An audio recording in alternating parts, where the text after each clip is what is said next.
Hey everyone, Michael Stevens here, and the issue that I focused on for projects 1 and 2 was weapons of mass destruction.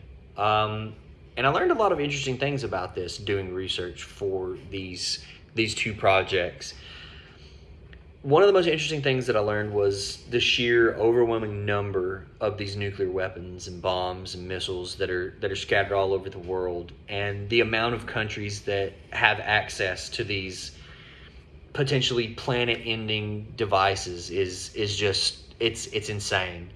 Um, Doing the research could have swayed my opinion slightly in the way that the issue should be handled or should be approached by whoever would handle the issue that I addressed in my argument. And during my argument, I leaned towards getting rid of them, banning them, abolishing them altogether. But upon doing more research, I found that task would be quite difficult, if not impossible, because most military experts or top government people, they only have an estimate on how many of these uh, world-ending weapons of mass destruction there actually are.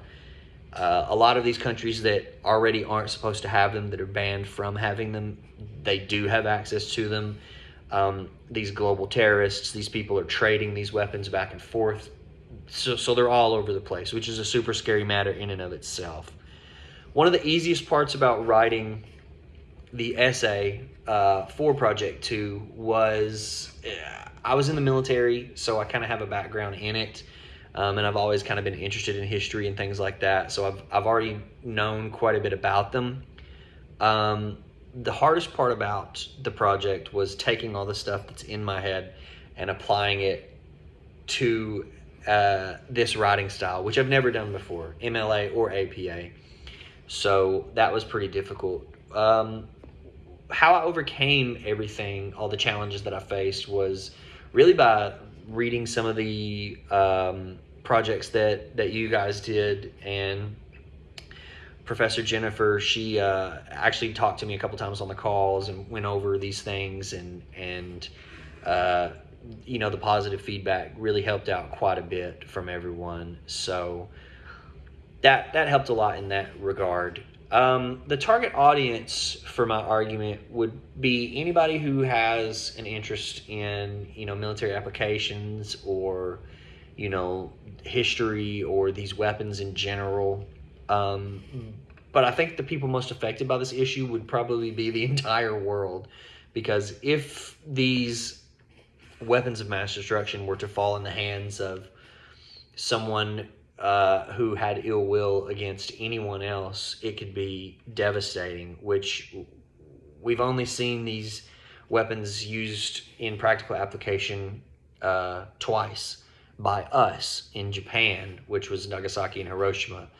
And it was very, very devastating, to say the least. And I think that's why they haven't been used since then. So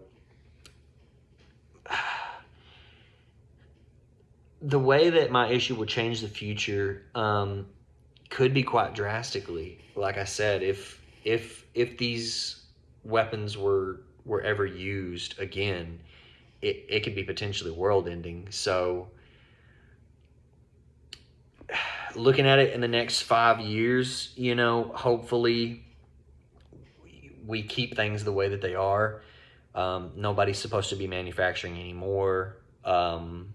Nobody's supposed to be doing anything with them. We're supposed to be destroying our stocks of uranium. So hopefully that they keep applying those practices. In 20 years, hopefully we'll be advanced enough in technology to where these, ancient archaic means of destroying everyone will kind of be taken off the table at that point. That's the hope. As far as unanswered questions about my issue, there's several actually. The main question